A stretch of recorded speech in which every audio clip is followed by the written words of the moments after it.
Hey there, this is my top 5 fake musicals from TV shows list. Fake musicals meaning that they don't really exist in real life, they just exist in the TV shows which they are imagined from.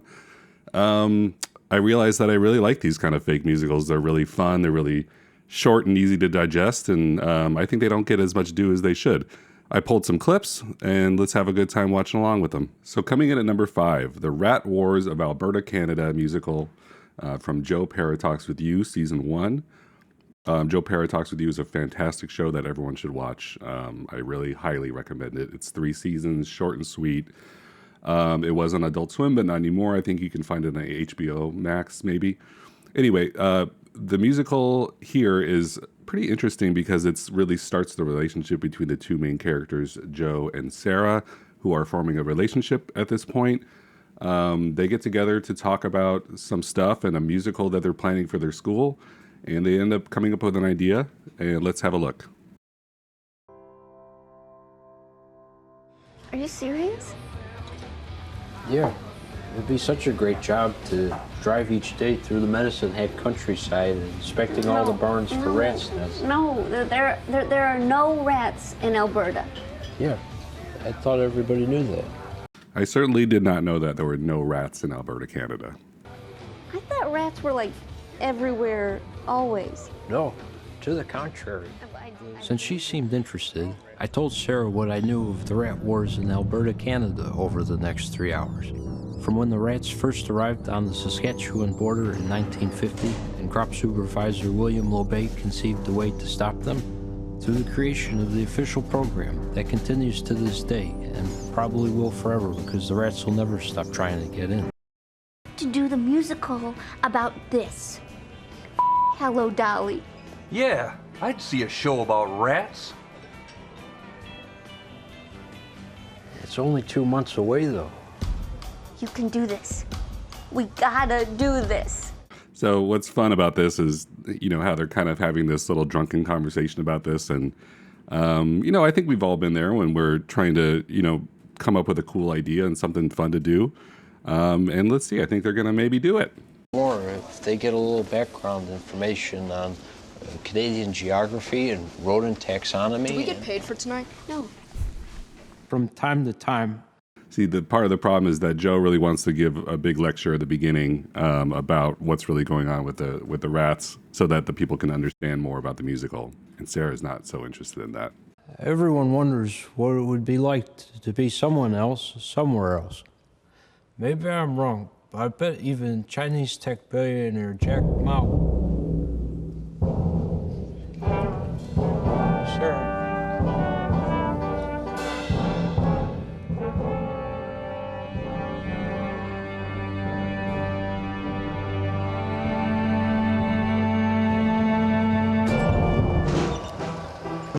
Joe got bamboozled. He's getting rushed off stage. Grain, grain, grain, give us your grain, grain, grain. So even though the music here is very much performed by middle schoolers, rather, it's still fun enough. The rats talking about "give me some grain." That's kind of funny, and they're coming out from the audience. Give us your grain. A nest was just discovered in Kindersley. I hear they caused millions in structural damage. An infestation Alsask. Enemy at the gate. I like all the technical terminology they're using throughout this. Don't worry, I'm William Lobay, and I have an idea. But I'll need provincial funding, gunpowder, and a whole lot of arsenic. They poisoned the hell out of the rats is what they did. This would have made so much more sense if they saw a map. Calgary, Edmonton, Lethbridge, and St. Albert are depending on us. And if you think you see something and it's not a bat and it's not a cat, call the rat hotline and tell them where you're at. And if you live in Alberta, keep an eye out for the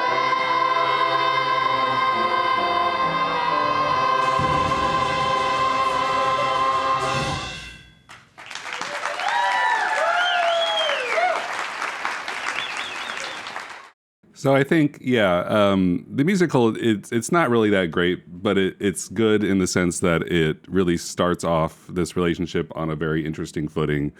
They go on to argue what happened during the musical and why Joe was cut off and ushered off stage. And then they realize that, Sarah's got some issues with the way Joe feels about the world. And it's not that amazing, but it's fun enough and it gets the point across, and it's a really good plot device for the show. So that's why I included it as number 5. Coming in at number 4, this is the Planet of the Apes musical from The Simpsons season 7. The quick backstory is that Patty is dating Troy McClure, a local actor, and the family gets free tickets to go see Stop the Planet of the Apes, I Wanna Get Off. That's what it's called, starring Troy McClure. Pretty much nails the genre and is really funny. So let's have a look.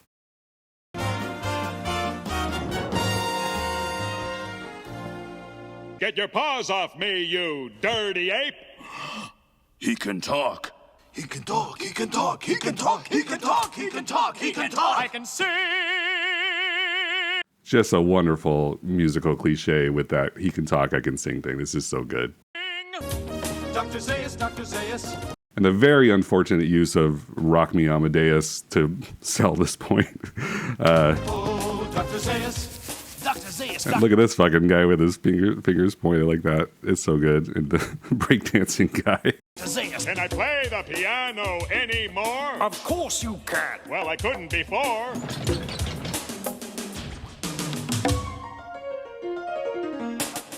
This play has everything. Oh, I love legitimate theater. And of course, the Simpson men are quite enthralled by this. This is just right up their alley. I hate every ape I see, from chimpanzee to chimpanzee. Oh my God! Casually dropping in some of the best wordplay that's ever been put on a TV show. Oh my God! I was wrong. It was Earth all along. Yes, you finally made a monkey out of me.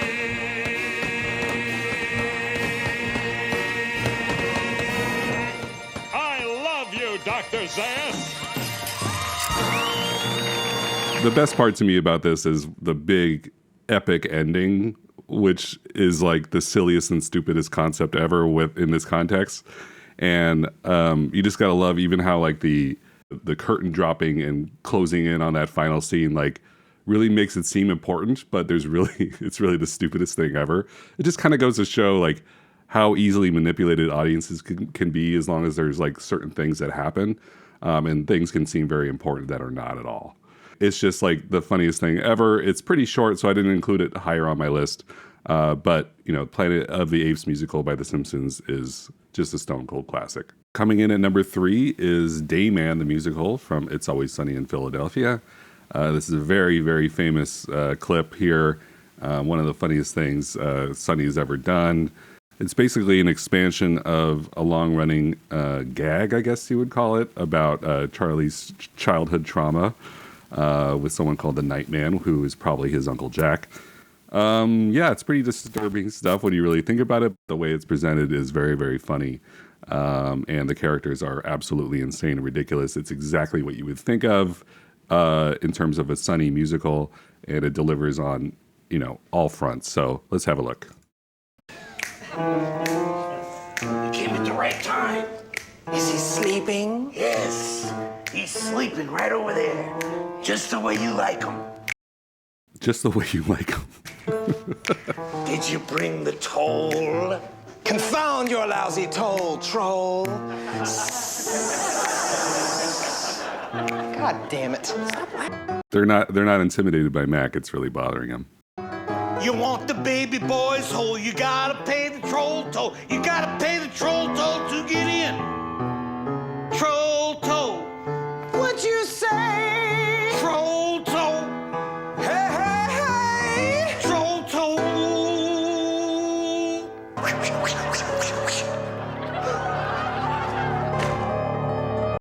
Just the dialogue here between Mac and Dennis is just the funniest fucking thing ever.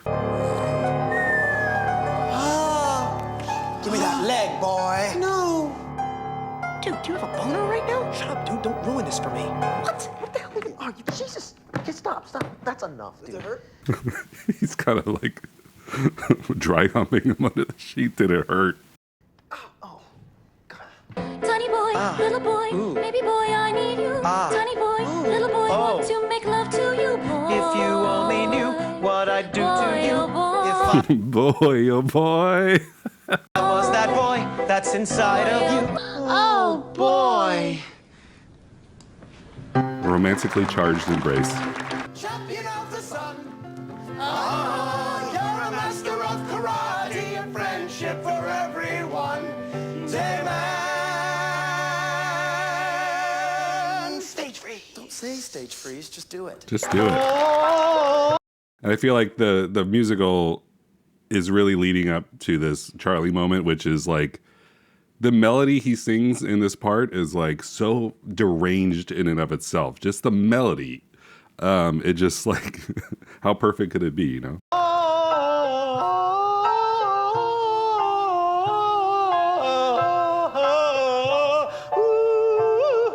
I was that little boy, that little baby boy was me. I once was a boy, but now I am a man. Will you come on stage and join me in this thing called matrimony? Please say yes and do not bone me, please. Just marry me. This little octave drop is coming up. So there you have it.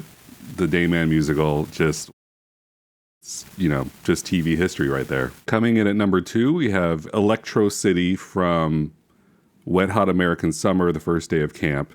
So Wet Hot American Summer was a movie from 2001, a comedy cult classic directed and written by David Wayne and Michael Showalter that launched the careers of a few different people that you might recognize, like Amy Poehler and Bradley Cooper.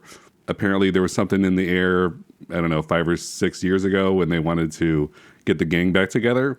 So what they did was they made I think it's 8 or 10 episodes on Netflix called Wet Hot American Summer, The First Day of Camp, which is the cast returning, but playing their same age as they were in 2001, as though they're like 16-year-old camp counselors, but they're actually like 35-year-old actors. There's a musical that is basically conceived of, cast, and put on as a production in the first day of camp. So the silliness is through the roof. It's all about just what could be the funniest thing to happen, and it doesn't matter if it makes sense or not. The point is not to make sense. The point is to be ultra funny. And I think Electro City is one of the funniest things ever. So let's have a look, and we'll start off with the intro of Claude Dumais. Ladies and gentle actors, I am so honored to introduce you to the one, the only, the incomparable, Monsieur Claude Dumais.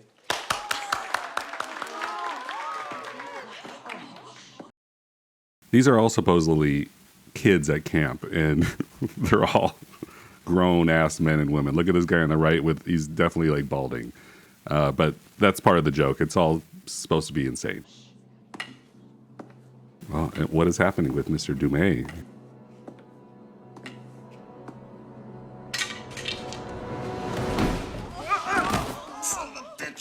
He almost pulls off the Willy Wonka move, but look, he's got a trick up his sleeve. Are you okay?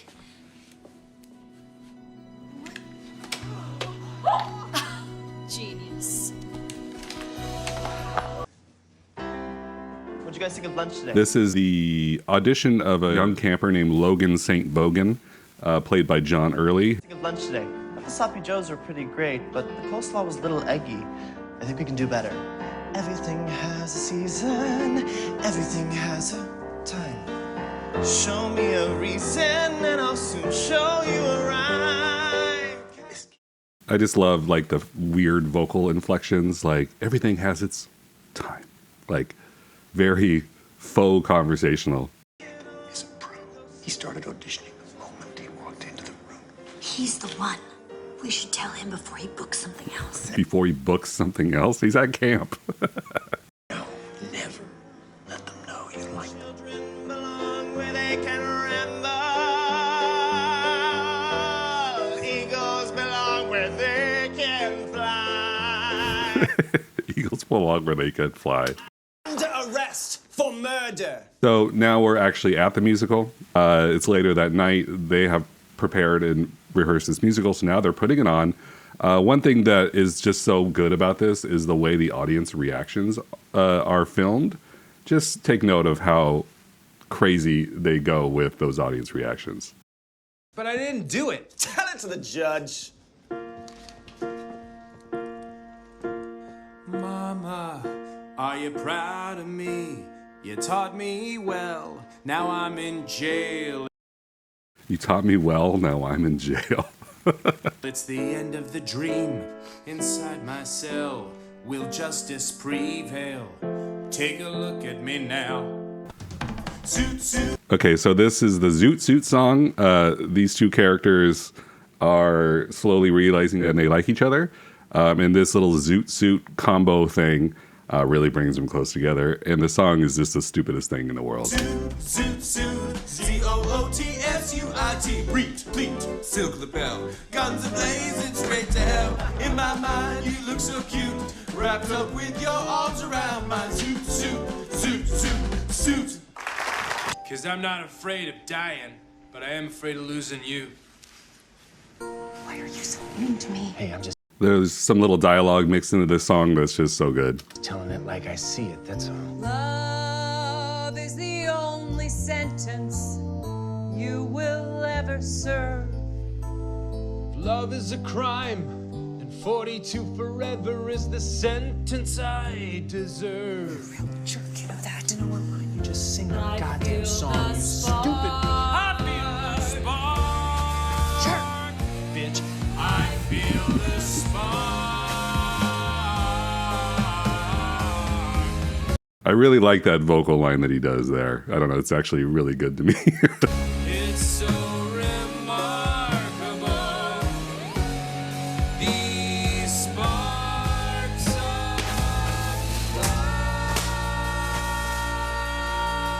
I mean, having a song called Sparks of Love with a bunch of sparks and they hit that, nice triumphant chord at the end. It's just so classic musical. I mean, just again, like making things that are kind of silly seem really important is what musicals really do best. Death row boogie, flip the switch and you're gonna fry. Boogie, boogie, boogie, death on a puppy dick, you pickly beta. His reactions, it is just so crazy. He's such a funny character. Ain't life funny, boogie woogie, you're gonna fry.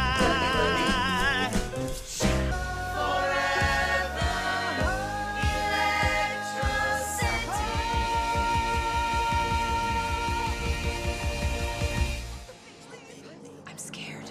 Don't be. I'll support you. The big dance move.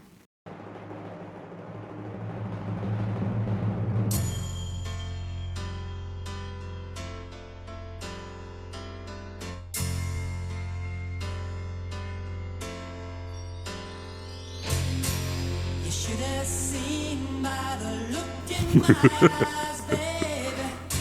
There was something missing. You should have known. So, yeah, that's a big finale of Electro City. It's just a really, really funny concept. They take all the cliches, all the points that a musical would hit, and they just make these short little versions of it. And it's just, it's so well done. It's so over the top and silly. These guys, I think, really get what's funny about all this stuff. And it's just such a pleasant experience to watch that. There's a bit of a multi-episode arc to this. So if you haven't seen Wet Hot American Summer First Day of Camp, hop on to Netflix immediately and watch that. Coming in at number 1 with a bullet is Co-op, the musical from the show Documentary Now, I believe season 3. Documentary Now is a show that does parodies of documentaries that are extremely funny and good. Co-op is a parody of Company, the musical cast recording. I'd never seen that. I will at some point, but I just kind of enjoy watching Co-op without knowing what it's parodying necessarily. And I feel that way about a lot of the Documentary Now episodes where I haven't seen the original. This show is about a giant apartment complex in New York City around the early 80s, late 70s, I would say, based on the way the characters are dressed. The concept is that each apartment is a different story about someone's life. And the thing is that it seems like everyone who lives there hates living there because it's like a giant building that's understaffed and is super expensive.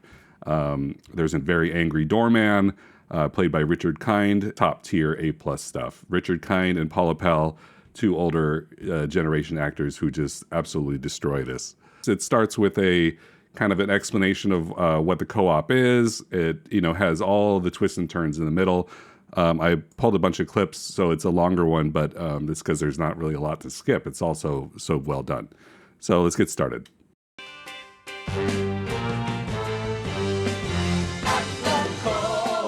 It's Beaux-Arts under scaffolding. Co-op. The staff can't do anything here in our co-op. Whose package is this?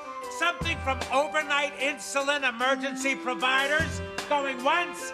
Twice? Nope? Okay, garbage time. Bye-bye, box. 22 floors and a roof deck that's off limits. 160 units managed by a staff of dimwits. We pay a king's ransom for a one-bedroom tomb, but you can sort of see the Chrysler from the window in your room. John Mulaney plays the writer of the musical, one of the two. He's also the co-writer of this episode. It's over. It's all done. So they get through the first song, and then they find out that the musical that they're in, Co-op, has been closed after one performance because it sucks so bad. So that just adds another layer here. Let's do this thing. Orchestra, always a cello rondo, okay? But never beyond allegro. So now they're all pissed off, and they have to finish this recording session knowing that they'll never do this again. And here comes Richard Kind's number called Christmas Tips, which is about tipping your doorman. It is just like unbelievable. It's so good. That's no comment on all of you, obviously. Hey, I speak Italian, capiche? Oh, you read the Times? So you think I can't sing fast, huh? Critics. Okay, allegro, presto, fasto. Huh?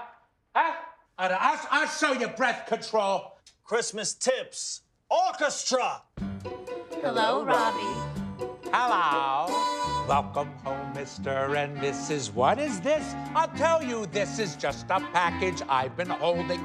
It's addressed to Mrs. Goldstein. What a co-op, what a lobby. Every slob is acting snobby, but you take a tip from Robbie. You should tip your doorman. The holidays are merry, all the secrets that I carry. One slip of the lip is scary, 'cause tomorrow you're not married. I open the door, give kids high fives. 1, 2, 3, I open the door, and I watch your lives and the things you do. So you better tip me, 'cause I watch your lives. Mr. Adams, Mrs. Eve, this is your gift. Just listen to the rhymes that he uses in this little verse. It is just so disturbing. I do believe a tree planted in Tel Aviv. For your marriage I now grieve. You see, only him and me know back when you were getting chemo. That nurse who was Filipino got knocked up with a Bambino, and he shipped them off to Reno. And you should have tipped me better, at least 100 and a sweater. Make it cashmere. There's a letter from the nurse. And breath. So he got a tree planted in Tel Aviv in his name as a gift, and he's going to expose an affair and a love child as a result because he's so mad about getting such a crappy tip. He wanted at least 100 and a sweater, cashmere. I opened the door. Kids high fives. 1, 2, 3. I opened the door. This guy in the back watching him with utter disbelief as he runs out of breath. And I watch your lives, your private lives. Co-op, cooperate with me.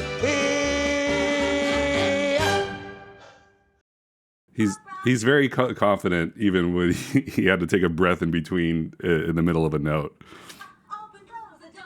And this is just a really good scene of just sort of like a crappy director, producer guy giving a horrible note. Hi, Judy. Hi, Dee Dee. You've been doing something wrong for about 3 weeks, and it's been annoying me. I wanted to talk to you about it right now. Let's see here. Simple question. How do you kill a whale? I'm really intimidated by you. She's in Hamilton. I think a lot of people realize that. Harpoon it, right? Now say that in the past tense. Harpooned. Right. Now take off the H and the A and the R. Pooned. Now switch that P with an R. Ruined. Yeah. Now she's gonna say harpooned on this take, but that's not my fault. Okay, this was a good. Apparently, people in New York say ruined instead of ruined, and that's a big point for him. Exercise. Hi, Judy. Hi.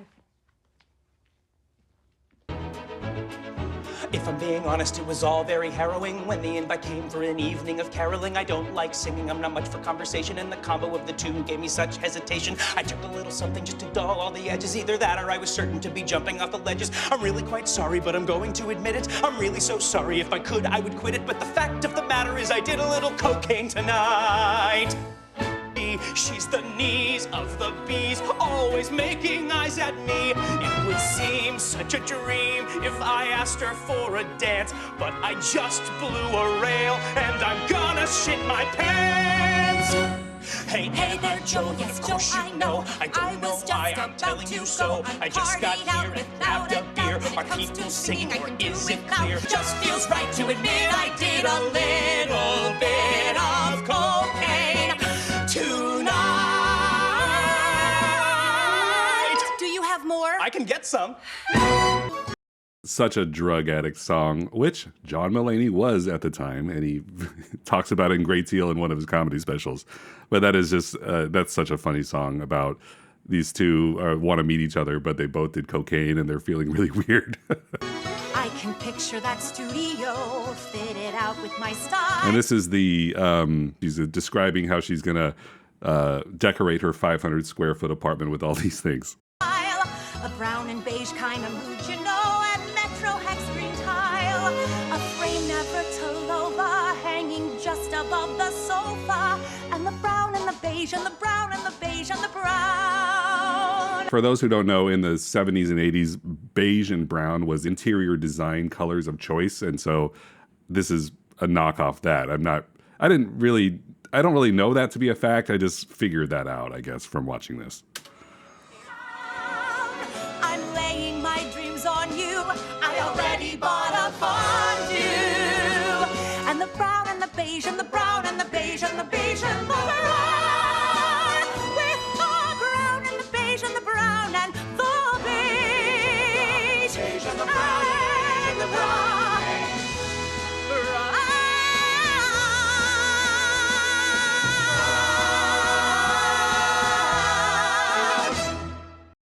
To get someone of that vocal caliber to sing the beige and the brown song, yeah, that's quite a stretch there. I love it. So this is Paula Pell's number. It's called I Gotta Go.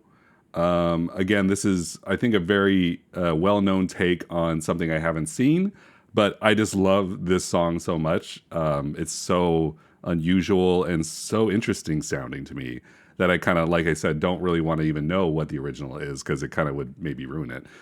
So let's take a listen. And Prince Charming, he's just run. Spell is broken, unenchanted. Sheets are soiled. I gotta go, I gotta go. She's struggling with this song. Oh, it's not going well. I gotta hail a pumpkin coach. Ah! Many times I mentioned I had an eye doctor appointment to get my eyes scraped. I have already taken the medication and it's ripping through my system. So we need to be brisk with this. I should do better or different than this. Telling yourself I should do better or different than this is quite good. No kidding, just gonna go. I hope you all have terrible lives. Thank you, wonderful job, orchestra.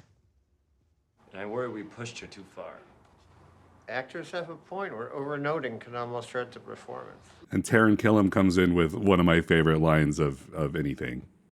Listen, she'll be back and she'll be great. If there's two things I know, it's women and exactly what's going to happen in the future. He does. Breakfasts and crosswords and see you tomorrow. She comes back the next day and nails it. After the night, I gotta go. I gotta go. answer. And the answer is no.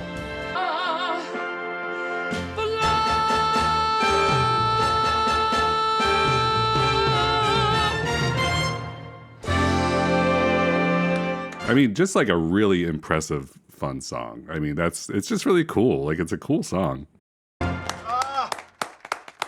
Patty, honey, it's Simon. You took that right off the page and you made it soar. Patty, come in here. We want you to listen to this. Come listen inside.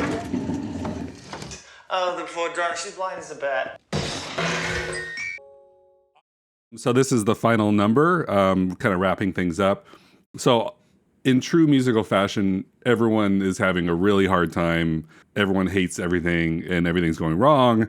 But of course, they have to have a big triumphant number at the end because why wouldn't you? You have to. In the world of musicals, you have to somehow come together and triumph in the end.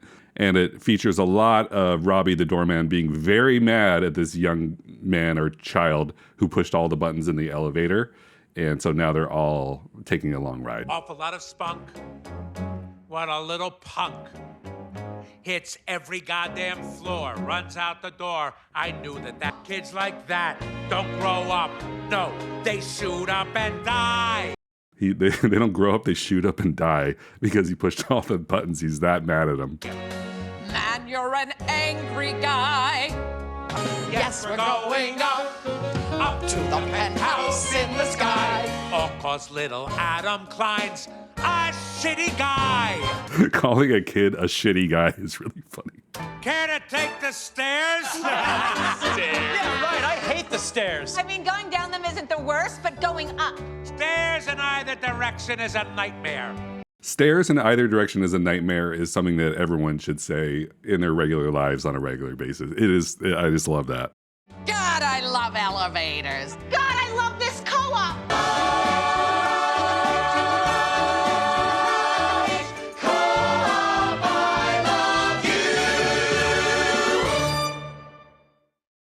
So, yeah, it's quite something that Co-op the musical.